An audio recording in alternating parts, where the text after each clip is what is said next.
azimio ya kuunganisha Wakenya kwa kama kitu kimoja. Sawa sawa. Mliona sisi tulikuwa tumechuana kabisa 2017. Simuliona na hiyo. Tukasema kama ni mbaya ni nini? Lakini baada ya kuvurutana hapa na pale tukakubaliana na ndugu yangu Uhuru Kenyatta tusalimiane. Tulikuwa tumemenyana sana. Tumemenyana sana. Tulitusiana sana, sivyo? Tukasema Kenya ni muhimu kushinda Uhuru au Raila. Sawa sawa.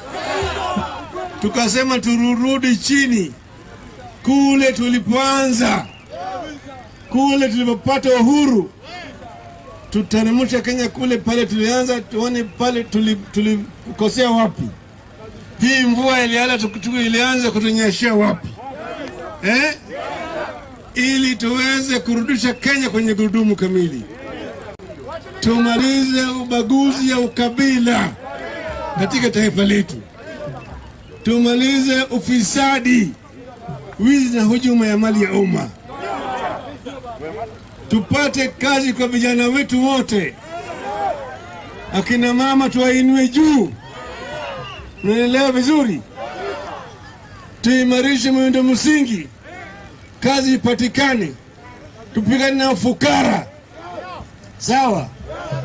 Hayo yote ndio tulisema wale walianzisha taifa letu walikuwa nataka kufanya na haijafanyika mpaka leo. Sasa hiyo ndio muungano, hiyo ndio maana ya handshake. Hiyo ni maana ya handshake. Sisi hatujavumilia wizi na hujuma ya mali ya umma. Hatutaki. Kuna wale ambao wameiba mali ya umma. Wakishaiba mali ya umma wanarudi nayo kwa wananchi. Wanakwenda ati wanataka vikundi ya kina mama wafanye harambee. Wafanye harambee kwa vijana. Wanunua magari kwa shule, mabasi. Ati waende kwa makanisa. Wafanye michango huko. Sawa sawa.